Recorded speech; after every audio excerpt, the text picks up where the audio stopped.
Assalamualaikum warahmatullahi wabarakatuh. Alhamdulillah rabbil alamin wassalatu wassalamu ala asyrafil anbiya'i wal mursalin sayyidina Muhammadin wa ala alihi wa sahbihi ajma'in. Rabbi shrah li sadri wa yassir li amri wahlul 'uqdatam min lisani yafqahu qawli. Para penonton yang dirahmati Allah Subhanahu wa taala dan semua rakyat Malaysia yang dikasihi. Saya ingin mengambil kesempatan pada hari yang mulia ini untuk mengucapkan selamat menyambut Hari Kebangsaan yang ke-63 pada tahun ini. Negara kita telah pun mencapai kemerdekaan selama 63 tahun. Satu tempoh yang sangat panjang supaya kita bukan saja meraihkan sambutan Hari Kebangsaan kita, tetapi turut menghayati tema yang diambil oleh pihak kerajaan pada tahun ini, iaitu Malaysia Prihatin. Tuan-tuan sekalian, kita menyambut kemerdekaan masih lagi dalam tempoh PKPP. Ancaman COVID masih lagi berada di sekitar kita. Walaupun Malaysia telah pun berada pada tahap yang sangat bagus, tetapi bukan bermakna kita bebas melaksanakan perkara-perkara tertentu tanpa mematuhi SOP yang sedia ada, kerana negara-negara lain masih lagi tinggi dan vaksin kepada COVID ini masih lagi belum disahkan oleh pihak kementerian, walaupun ada inisiatif pelbagai pihak dan pelbagai negara yang telah menyatakan penemuan-penemuan mereka. Dengan arti kata lain bahawa dengan menghadapi cabaran yang besar begini, negara kita terpaksa berdepan dengan pelbagai perkara. Yang pertama, kerajaan telah pun membantu dalam pelbagai bentuk bantuan kepada rakyat, khususnya dan kepada usahawan-usahawan kecil dan peniaga-peniaga. Kita memahami bagaimana besarnya kesan COVID-19 ini kepada rakyat dan kepada negara. Dalam situasi begini, Kementerian Alam Sekitar dan Air turut bertanggungjawab dan menyumbang ke arah berbagai inisiatif yang kita kemukakan bagi meringankan bebanan yang ditanggung oleh rakyat, khususnya bantuan yang diberikan oleh frontliner kita di peringkat kementerian, termasuk ke Jabatan Meteorologi, Jabatan Pengairan Saliran, termasuk juga Jabatan Alam Sekitar. Agensi-agensi yang 12 agensi di bawah kementerian telah turut mengambil dan memberi perhatian yang serius kepada isu ini, dan saya merakamkan penghargaan terima kasih dan tahniah kepada seluruh jentera petugas-petugas di peringkat kementerian yang telah pun berusaha ke arah itu. Malaysia Prihatin ialah satu tema yang kita ambil untuk sama-sama kita bertanggungjawab bersama dalam pembinaan negara yang kita kasihi.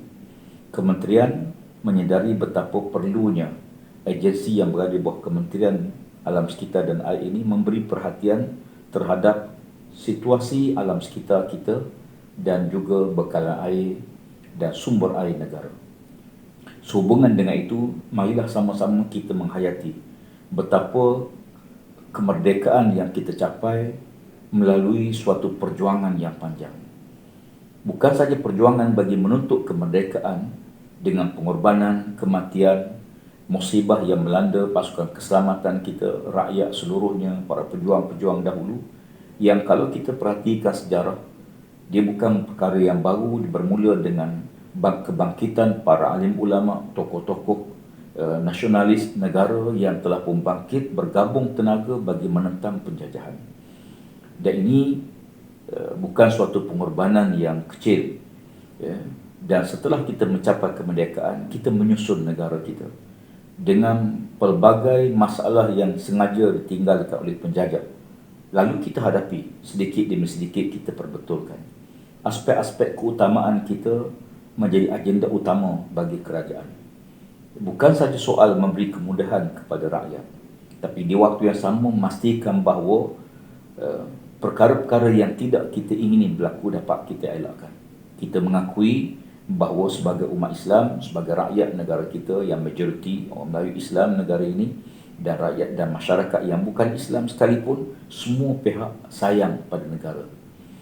Namun apa yang penting ialah menterjemahkan kasih sayang kita pada negara itu dalam bentuk tindakan bersepadu bersama semua pihak. Memelihara alam sekitar adalah tanggungjawab kita bersama. Kita akui bahawa cabaran alam sekitar ni sangat besar, dan semua orang sangat prihatin terhadap isu-isu yang melibatkan pencemaran, kerosakan ekologi kita, kerosakan flora dan fauna kita.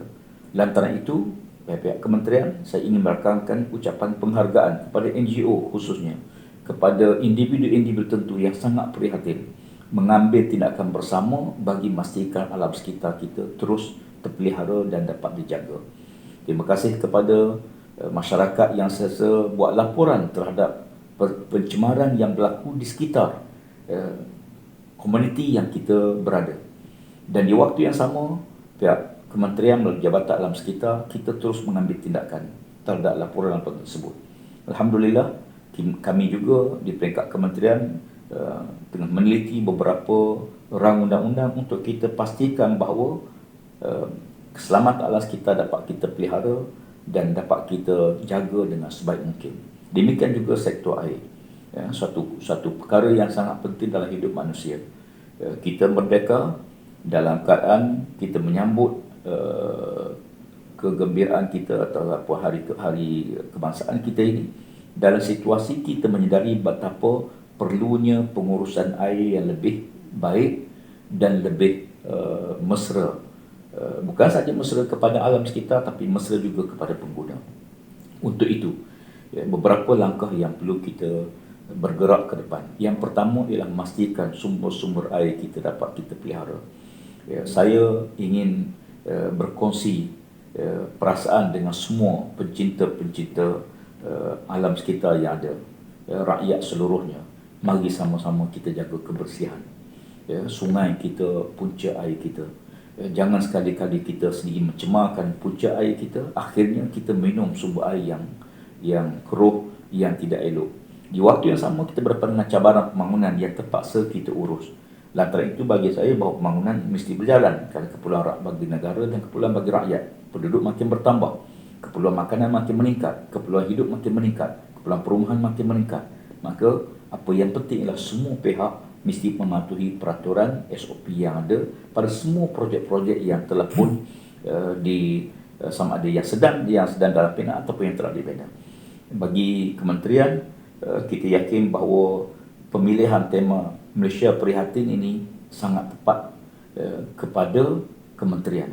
Dalam arti kata lain bahawa prihatin kita dengan alam sekitar, prihatin kita dengan sumber minuman kita, prihatin kita dengan segala masalah-masalah yang berlaku akibat daripada kerosakan kalau kita tidak jaga. Benarlah firman Allah Ta'ala, Zaharul fasadu fil barri wal bahri bima kasabat aydin nas. Berlaku kerosakan di daratan dan di lautan disebabkan tangan-tangan manusia. Tangan manusia ni yang mencemarkan, yang merosakkan alam, kerakusan, ketamakan, rasa tak pernah cukup. Bahkan kalau kita tengok pelanggaran ini, yang lebih bahaya ialah tidak rasa bersalah. Mereka membuat kerosakan tidak rasa bersalah, mencampakkan sampah, buang sampah merata-rata, tidak rasa bersalah, tidak rasa berdosa pun.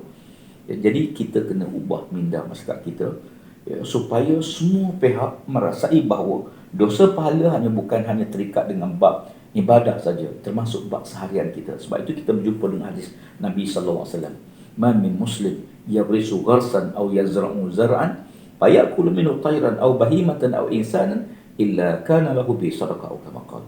Kata Nabi sallallahu alaihi wasallam, mana-mana orang Islam menanam pokok, sama ada yang menjala ataupun yang berbatang, tanam pokok, lalu dimakan oleh burung, burung ataupun binatang-binatang melata, mungkin binatang-binatang datang makan, ataupun manusia, kata Nabi SAW, maka semua tu ada nilai pahala sedekah. Dengan arti kata lain bahawa kita menanam pokok dapat pahala, kita menjaga alam kita dapat pahala. Maka kan itu, kata Nabi SAW, aku suka seseorang hamba Allah yang berada di kebun dia, lalu dia melakukan azan di kebunnya, dia sembahyang di kebunnya, kita lihat bagaimana keberkatan akan turun di kebun tersebut. Dan itu atas sekalian, oleh kan konsep ini dalam kerangka yang sangat luas. Alam amanah Allah kepada kita, dan kita juga amanah sebagai khalifatullah fil ardh. Maka oleh kerana itu, kita harapkan sempena kemerdekaan kita, sambutan hari kebangsaan kita pada kali ini, kita perlu tingkatkan kesedaran di kalangan masyarakat. Ya, apa yang kita nak beri fokus bagi kementerian? Yang pertama, kita nak fokus supaya pengurusan plastik yang ada di rumah kita dapat kita uruskan dengan sebaik mungkin. Kita akui betapa plastik yang kita guna ini kadang-kadang mencemarkan, merosakkan alam. Tuan-tuan boleh bayangkan bila ada penyu yang mati, bila kita buka, kita operate, kita tengok ada plastik dalam perut dia. Baru-baru ini, bila berlaku ibadah korban, ramai orang sembelih lembu dan sebagainya. Kita tengok banyak mana kambing yang ada plastik dalam perut dia. Dan plastik tidak kereput. Dan plastik dalam perut lembu, dalam perut kerbau sebagai contoh, yang dibuang merata-rata. Binatang dia makan. Penyu, ikan di laut, dia nampak yang dia akan makan, tapi dia tidak hadam dalam perut dia. Akhirnya kita tengok binatang makin kurus, menyebabkan dia sangat terseksa. Oleh kerana itu, saya mohon supaya urus dengan cermat. Kita tahu ada keperluan, tetapi dalam membina Malaysia yang prihatin, kita kena prihatin terhadap isu-isu yang melibatkan pihak lain. Bukan saja kita, tapi kita didik masyarakat kita seluruhnya. Yang kedua, para penonton sekalian, kita harus mengakui betapa Allah Subhanahu Wa Taala meletakkan tanggungjawab amanah ini kepada kita semua sebagai khalifah untuk jaga muka bumi. Inna ardan amanatan ala samawati wa ardil jibal fa abaina an yahmilnaha wa ashfaqna minha wa hamalaha al-insan innahu kana zaluman jahula. Allah Taala offer amanah sebagai khalifah ini pada langit, bumi, gunung, gadang, semua tak mau terima. Lalu manusia menerimanya. Manusia khalifah. Tapi Allah tak sebut dua sifat yang perlu kita urus. Yang pertama, dia zalim. Kadang-kadang zalim diri sendiri. Umpama orang tak semayang, dia bukan zalim orang lain, dia zalim diri dia sendiri. Dia tak keluar zakat. Dia zalim diri dia, dan dia telah mengambil hak kepada fakir miskin. Demikian juga dibuat pencemaran alam. Dia zalim kepada orang lain. Kadang-kadang kita biarkan sampah kita menyebabkan sampah kita berbau busuk, mengganggu jiran tetangga kita dan sebagainya. Ini elemen yang perlu ada. Maka kan itu, atas kesedaran ini kita harapkan sambutan mereka tahun ini benar-benar melahirkan suatu kesedaran di kalangan masyarakat kita. Kepada para peniaga, kepada tuan-tuan sekalian, kepada para pengguna, saya nak bagi penghargaan kepada kilang-kilang yang mematuhi peraturan piawai yang kita kemudian tetapkan. Terima kasih banyak-banyak. Kita pergi turun di kilang-kilang, banyak kilang-kilang yang mematuhi SOP yang kita tentukan, mengawasi pencemaran dan sebagainya. Terima kasih dan tahniah. Tapi di waktu yang sama, ada juga kadang-kadang pengabaian kepada elemen-elemen tersebut. Maka kepada yang mengabaikan ini, saya nak beri pihak kementerian, kita nak beri aman keras bahawa kita tidak akan kompromi dengan mereka yang merosakkan alam, mencemarkan alam. Kita tidak boleh kompromi dengan mereka melepaskan pencemaran kilangnya ke sungai. Kita boleh kompromi langsung. Pasal apa? Kerana kesan kerosakan itu terpaksa ditampung dengan belanja besar oleh negara, dan oleh kerana itu kita harapkan supaya jangan ada kilang yang kami arahkan tutup operasi. Untuk itu semua pihak kena jaga. Rumah kena jaga, individu kena jaga, kilang-kilang industri kena jaga, semua pihak kena jaga. Yang telah mematuhi, tahniah, terima kasih. Penghargaan daripada kementerian. Tetapi rakyat semua jadilah mata telinga yang ambil tindakan segera untuk kita didik masyarakat supaya negara kita ceria, alam sekitar kita dapat dipelihara, dan sumber kehidupan kita dapat kita jaga. Selamat menyambut hari kemerdekaan. Mudah-mudahan kita diberkati Allah Subhanahu Wa Taala. Jangan lupa doalah supaya Allah Taala mengangkat wabak ini pada negara kita, dan ekonomi rakyat kita, negara kita akan terus diberkati oleh Allah Ta'ala, terus maju jaya dan menjadi sebuah negara baldatun tayyibatun wa rabbun ghafur, sebuah negara yang baik yang diberkati oleh Allah Ta'ala, dan Allah Ta'ala mengampuni penduduknya di atas kesilapan-kesilapan kita semua. Wallahu alam. Semoga bertemu dalam siri-siri yang akan datang. Aqul qawli hadza astaghfirullahalazim li wa lakum. Wassalamualaikum warahmatullahi wabarakatuh.